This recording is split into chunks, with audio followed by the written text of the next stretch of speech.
Hello, welcome to Caesar's Snack Sandwich. Today I'm going to be taking a quick look at Timeless.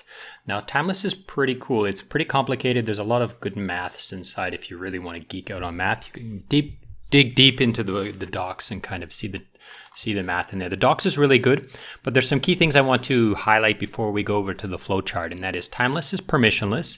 So like all the aspects of this is permissionless: to boost, to swap, to mint, to burn, to make new pools. This is quite good. To make new pools, you don't need to talk to the team to do anything with this protocol. So completely permissionless, immutable. They can't change anything. It's like 100% locked onto the blockchain, and composable because it does use ERC20 and ERC4626 tokens. Okay, so it's pretty interesting. Okay, so I do have a flowchart to explain to you, but as always, I encourage you to read the docs. The docs is well written, it's quite clear, and as well as come and play with the front end and so forth, and you can get an idea of what I'm talking about in my flowchart by playing around with the front end at the same time. Now, the front end is very good in the sense that you can do a lot of zapping and stuff inside. So if you're minting, you can mint from any of the tokens. You can go to advanced settings and you can mint from Yearn tokens instead. And now currently it's mostly integrated with Yearn, but it could be integrated with anything, right? So, as you can see, there's quite a few little zap abilities in here. You can zap in from Yearn. You can mint to these two tokens or the regular token, and you'll understand these as I go through the flowchart. So let's swing over to the flowchart and take a look at how this thing works underneath. Okay, so here we are on the flowchart, and we have dollar bill. He has USDC in this case right now. As you saw before, he could have different tokens as well and so forth. But in this case, he has USDC, and his brother Boosted Bill will come along in the near future. So what does he do here? So the first thing he's looking at is, let's say he's looking at the Yearn Vault, and he says, oh, that has 3%, and I want to kind of participate within this Timeless. I want to make this Timeless system work well. And some of the things that the Timeless system allows you to do is it allows you to boost your yield, it allows you to hedge your yield, and it allows you to speculate on the yield of the yield source. Now, that's what Boosted Bill is going to do. Dollar Bill is just going to supply Boosted Bill with the ability to do one of these three or all of these things, right? So how is he going to do that? So he's going to take his USDC, he's going to zap in to Timeless through Yearn, and get the Timeless will get this YV USDC token, okay? So he puts in 100, right? Now he could go the other way. He could go to Yearn first, make that token, and then deposit the token in as I showed you. But let's say he zaps in. So he zaps in 100 USDC into Yearn, then Yearn produces the YV Yearn. Now YV Yearn is worth less, or it's worth more than 1 USDC, right? So, the share price is at 1.2 or 1.13 or something like this, right? So Timeless is going to have less than 100 of these, but it uses the underlying token. So 100 USDC go into the system, and he has minted 100 NYT tokens and 100 PYT tokens. So this is negative yield token, and this is perpetual yield token. So these two tokens, if you add them up, they always equal 1. So 1 USDC in, and one of these, and one of these, and these are now worth 50 cents each, assuming that there is no yield, right? Assuming that the yield is static, okay? So if you look at this mathematics right here, this is the first thing you got to kind of remember. 1 negative yield token plus 1 perpetual yield token is always equal to 1, okay? And you'll see in the future how this comes into play. So the first thing is he's got some yield, right? So as the time comes along and as Yearn is producing yield for it, he could do this manually, but he doesn't really want to do things manually. So he's going to convert his perpetual yield token into a X perpetual yield token, and it's an auto compounding vault token, okay? And you'll understand this a little bit more as I explain more, okay? So now that he's got this XPT token and this negative yield token, he can supply those both through Timeless, and they will add liquidity on Uniswap for XPT, XPYT, and negative negative yield tokens. So there's a liquidity pool produced on Uniswap. That is the compounding, the auto compounding yield token, and the negative yield token.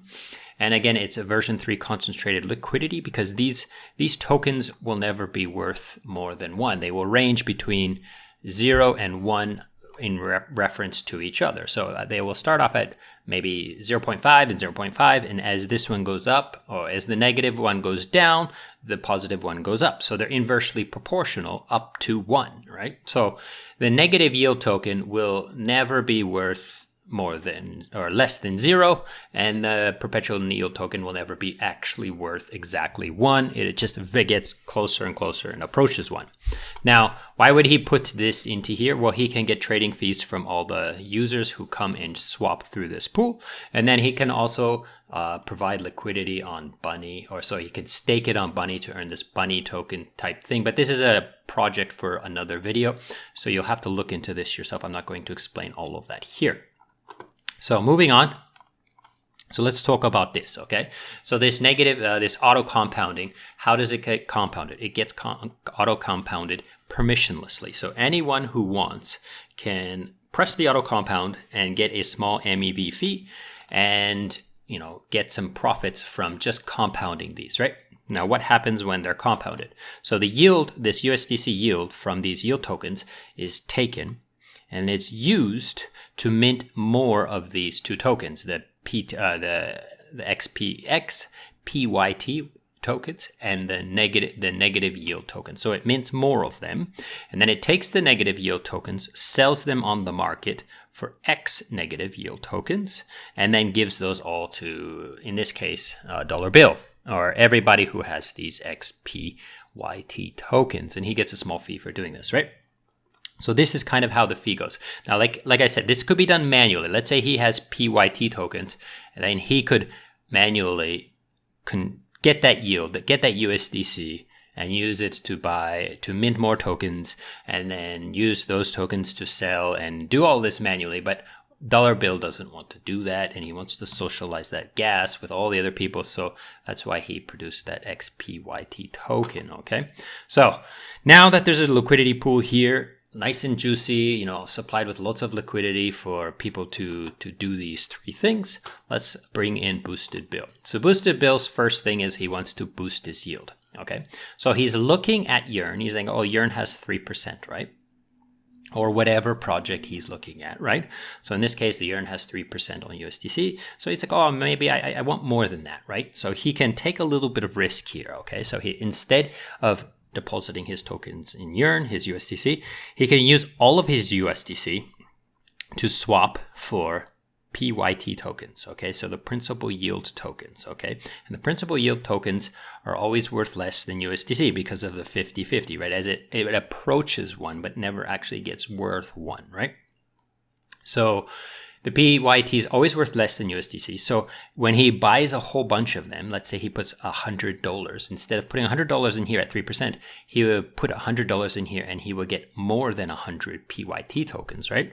So those PYT tokens are interest bearing based on this 3%, right? So it's going to be 3.5 or 3.6 or maybe 4 or something like that, right? It all depends. In the front end actually will show you what possible, what your yield rate is, your boost rate, and so forth. So now let's say this yield rate moves up and down. Okay, so if it moves up, then his USDC is going to be worth more because he can sell those PYT tokens back through here to the pool for even more USDC if the price goes up, right?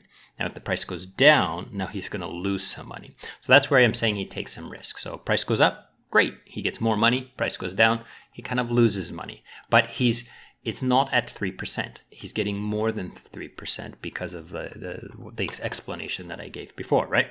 Now, move on to the next, yield hedging, okay? So let's say he does have yield tokens already. Let's say he's already deposited USDC into Yearn, and he has USDC, YVUSDC sitting in his wallet earning 3% at this time. But he wants to hedge this. He thinks that this possible yield might go down. So what he could do is he could take some more USDC and he could buy the negative yield token, okay? Now, the negative yield token goes up when the yield of the token goes down, okay? So then he can hedge this risk quite a bit, okay? Now, The last thing I'm going to talk about is yield speculation. Okay, so what he can do is instead of boosting or instead of hedging, he can just look at this yield and be like, oh, that yield's too high, or that yield's too low. And I'm thinking it's going to go up or it's going to go down in the future. So he can use his USDC to buy one of those two kinds of tokens. Now, there's two things here there's a thing that's very important about this speculating. It's not even, okay? Now, there's some math in here that I can't really explain here. You'll have to go to the docs and read the math a couple times and you'll understand it better. But the price of the principal or the perpetual yield token starts at 0.5 and can go up to roughly 1. It approaches 1, right?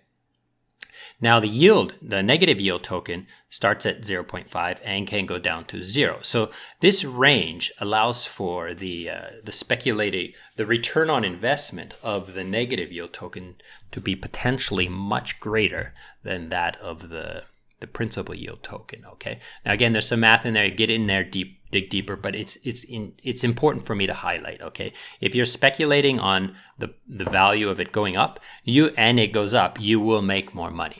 However, you're speculating on the value of it going down and it goes down, you will make a greater amount of money, assuming that the change is the same. Okay. So that's pretty much it for this. I hope this has been useful and interesting. I had fun reading the docs, and as always, I encourage you to go and read those docs and dig deeper and ask some more questions in their community. Okay, so thank you so much for watching, and goodbye.